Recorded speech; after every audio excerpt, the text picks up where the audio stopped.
Hello guys, आज की इस वीडियो में आपके लिए बहुत से इंपॉर्टेंट जीके जीएस के क्वेश्चन है। आप लोग वीडियो को ध्यान से देखना, सारे के सारे बहुत ज्यादा इंपॉर्टेंट क्वेश्चन है।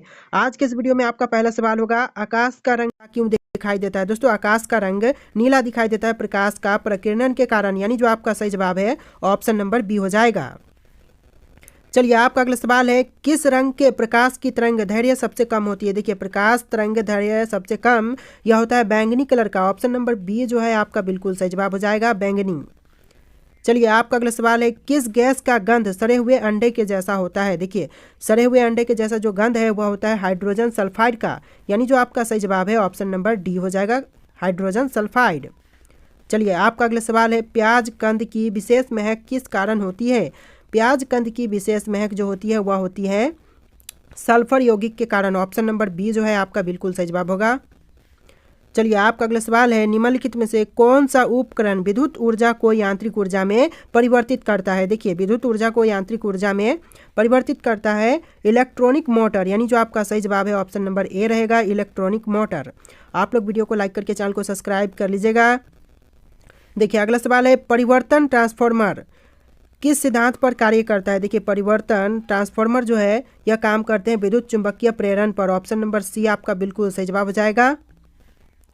चलिए, आपका अगला सवाल है, नाइट्रिक अम्ल किस धातु पर असर नहीं होते हैं। दोस्तों, नाइट्रिक अम्ल जो है वह सोना पर असर नहीं दिखाते हैं, तो ऑप्शन नंबर सी आपका बिल्कुल सही जवाब है। चलिए, आपका अगला सवाल है, निकट दृष्टि वाले लोग किस लेंस का प्रयोग करते हैं। दोस्तों, निकट दृष्टि वाले लोग जो होते हैं वह अक्सर अवतल लेंस का प्रयोग करते हैं। ऑप्शन नंबर बी आपका बिल्कुल सही जवाब है।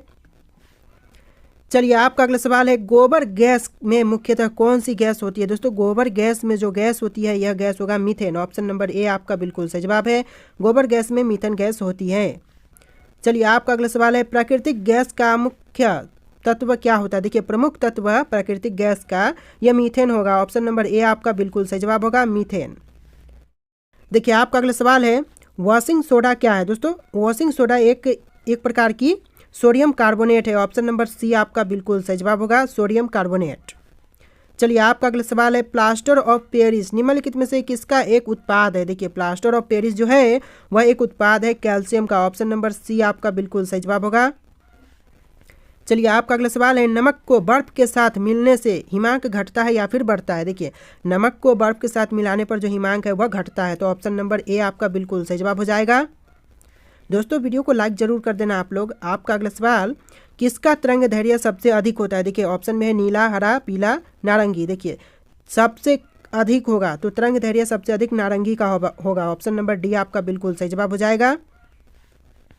आपका अगला सवाल है, एक बस में अचानक ब्रेक लगने से सवारी आगे की ओर झुक जाती है, यह किस नियम का पालन करता है। तो देखिए, यह पालन करेगा न्यूटन के प्रथम नियम का। ऑप्शन नंबर ए जो है आपका बिल्कुल सही जवाब हो जाएगा।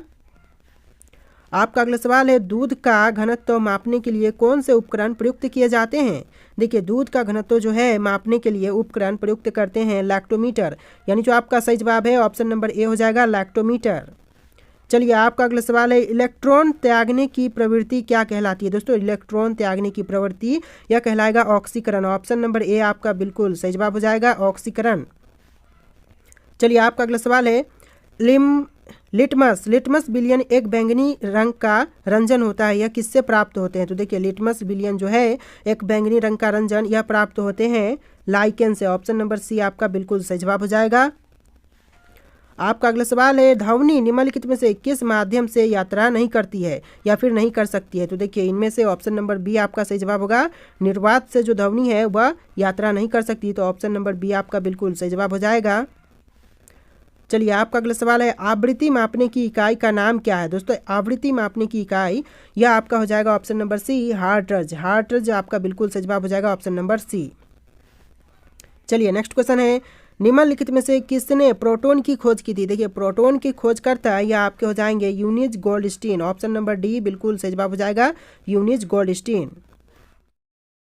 देखिए, आपका अगला सवाल है, माचिस के डिब्बी की सतह से जब माचिस की तीली टकराती है तो ऊर्जा का कौन सा रूप एक चमकीली लौ में प्रज्वलित होने का कारण बनता है। तो देखिए, यह आपका हो जाएगा रासायनिक ऊर्जा। ऑप्शन नंबर सी आपका बिल्कुल सही जवाब होगा। चलिए, आपका अगला सवाल है, जी का मान न्यूनतम कहाँ होता है। दोस्तों, जी का मान जो न्यूनतम होता है यह होता है विषुवत रेखा पर। ऑप्शन नंबर ए जो है आपका बिल्कुल सही जवाब हो जाएगा, विषुवत रेखा। देखिए आपका अगला सवाल है, लोहे की एक छोटी गोली पानी में डूब जाती है जबकि जहाज पानी में तैरता है। यह सिद्धांत निम्नलिखित में से किस वैज्ञानिक के सिद्धांत पर आधारित है? तो यह आपके आर्किमिडीज के सिद्धांत पर आधारित है। तो ऑप्शन नंबर डी आपका बिल्कुल सही जवाब हो जाएगा। चलिए आपका अगला सवाल है, निम्नलिखित में से किस में ध्वनि की गति सबसे तेज होती है? देखिए ध्वनि की गति जो है सबसे तेज यह होती है लोहा में। ऑप्शन नंबर बी आपका बिल्कुल सही जवाब हो जाएगा, लोहा। चलिए आपका अगला सवाल है, निम्नलिखित में से किस आवृत्ति की ध्वनि मनुष्य द्वारा श्रव्य होती है? देखिए आवृत्ति की ध्वनि यह हो जाएगा ऑप्शन नंबर डी, 100 हर्ट्ज के बराबर। ऑप्शन नंबर डी आपका बिल्कुल सही जवाब हो जाएगा। चलिए आपका अगला सवाल है, ध्वनि तरंग की कौन सी विशेषता इसके तारतम्य को तय करती है? देखिए ध्वनि तरंग की विशेषता यह आपका हो जाएगा ऑप्शन नंबर सी, आवृत्ति। ऑप्शन का सी आपका बिल्कुल सही जवाब है।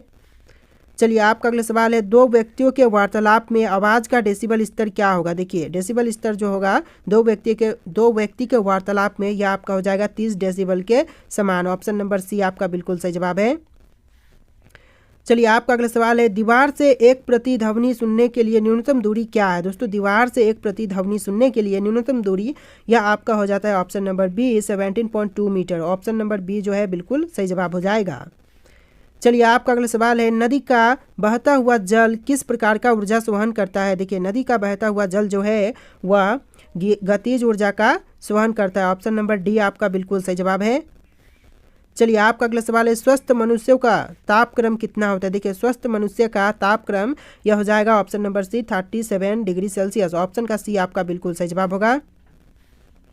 चलिए आपका अगला सवाल है, किसका सबसे अधिक अपवर्तनांक होता है? देखिए सबसे अधिक अपवर्तनांक है वह हो जाता है कांच का, हीरा का। ऑप्शन नंबर सी आपका बिल्कुल सही जवाब हो जाएगा, हीरा आपका बिल्कुल सही जवाब है। चलिए आपका अगला सवाल है, मोटर गाड़ी उसमें साइड की वस्तुओं को देखने के लिए किस प्रकार के दर्पण का उपयोग करते हैं? तो देखिए उसमें जो दर्पण उपयोग में लिए जाते हैं वो उत्तल दर्पण होते हैं। ऑप्शन नंबर ए आपका बिल्कुल सही जवाब है।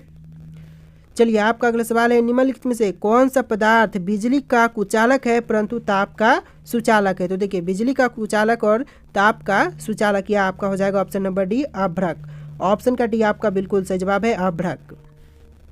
चलिए आपका अगला सवाल है, बिजली का फिलामेंट किसका बना होता है? देखिए बिजली का फिलामेंट यह बना होता है ऑप्शन नंबर सी, टंगस्टन का। ऑप्शन का सी आपका बिल्कुल सही जवाब हो जाएगा, टंगस्टन। चलिए आपका अगला सवाल है, रासायनिक ऊर्जा को विद्युत ऊर्जा में रूपांतरण किसके द्वारा किया जाता है? तो देखिए यह रूपांतरण करते हैं संचायक सेल के द्वारा। ऑप्शन नंबर डी आपका बिल्कुल सही जवाब है। चलिए आपका अगला सवाल है, यांत्रिक ऊर्जा को विद्युत ऊर्जा में रूपांतरित करने के लिए किसका प्रयोग किया जाता है? तो यह प्रयोग करते हैं डायनेमो का। ऑप्शन नंबर ए बिल्कुल सही जवाब हो जाएगा, डायनेमो का। चलिए आपका अगला सवाल है, विद्युत चुंबक किस से तैयार होते हैं? दोस्तों विद्युत चुंबक जो है वह तैयार होते हैं नरम लोहा से। ऑप्शन नंबर ए बिल्कुल सही जवाब हो जाएगा, नरम लोहा से। चलिए आपका अगला सवाल है, न्यूक्लियर बम बनाने के लिए निम्न में से किसका उपयोग किया जाता है? देखिए न्यूक्लियर बम बनाने के लिए उपयोग करते हैं ऑप्शन नंबर बी, यूरेनियम का। ऑप्शन का बी आपका बिल्कुल सही जवाब हो जाएगा।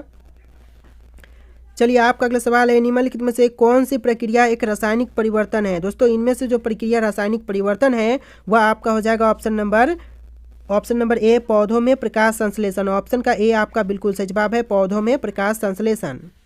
चलिए आपका अगला सवाल है, निम्नलिखित में से कौन एक रेडियोधर्मी तत्व नहीं है? देखिए रेडियोधर्मी तत्व इनमें से नहीं है, वह आपका हो जाएगा option number D, cadmium. Cadmium option number D बिल्कुल सही जवाब हो जाएगा। देखिए आपका अगला सवाल है, जल जो साबुन लगाने पर अच्छा झाग नहीं बना पाता उसको क्या कहते हैं? देखिए जो जल साबुन लगाने पर अच्छा झाग नहीं बनाते हैं उनको कहते हैं खारा जल। ऑप्शन नंबर ए आपका बिल्कुल सही जवाब हो जाएगा। आपका अगला सवाल है, लाफिंग गैस निम्नलिखित में से किसका एक योग सूत्र है? देखिए लाफिंग गैस जो है वह एक योग सूत्र है नाइट्रोजन का। ऑप्शन नंबर सी जो है आपका बिल्कुल सही जवाब हो जाएगा। चलिए आपका अगला सवाल है, लाफिंग गैस क्या है? दोस्तों एक लाफिंग गैस यह हो जाएगा option number B, nitrous oxide है। ऑप्शन का बी आपका बिल्कुल सही जवाब हो जाएगा। चलिए आपका अगला सवाल है, निम्नलिखित में से किसका उपयोग करके पानी के पीने का रासायनिक कीटाणु शोधन किया जाता है? देखिए पानी पीने वाले पानी का कीटाणु शोधन करते हैं, यह करते हैं ऑप्शन नंबर बी, क्लोरीन से। ऑप्शन का बी आपका बिल्कुल सही जवाब हो जाएगा, क्लोरीन। चलिए आपका अगला सवाल है, नींबू में कौन सा एसिड पाए जाते हैं? दोस्तों नींबू में एसिड पाए जाते हैं citric acid. Option number C बिल्कुल सही जवाब हो जाएगा। नेक्स्ट क्वेश्चन, निम्नलिखित में से हरे फलों को पकाने के लिए किसका उपयोग करते हैं?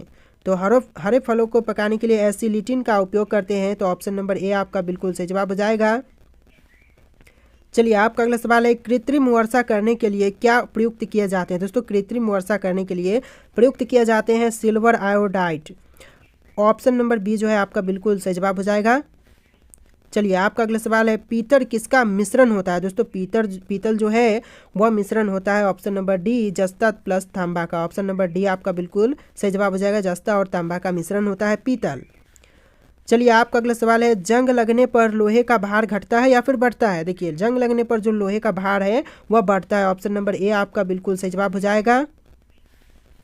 आपका अगला सवाल है, कोशिका में कौन सी पाचन थैली कहलाती है। दोस्तों कोशिका में पाचन थैली यह कहलाएगा, option number C, lysosome. Option number C बिल्कुल सही जवाब है। चलिए नेक्स्ट क्वेश्चन है, हमारे शरीर में हमारे कुल पोषक तत्व और खनिज अवशोषण का 90% हिस्सा कहाँ होता है। तो देखिए 90% हिस्सा जो है वह छोटी आंत में होती है, ऑप्शन नंबर डी बिल्कुल सही जवाब होगा।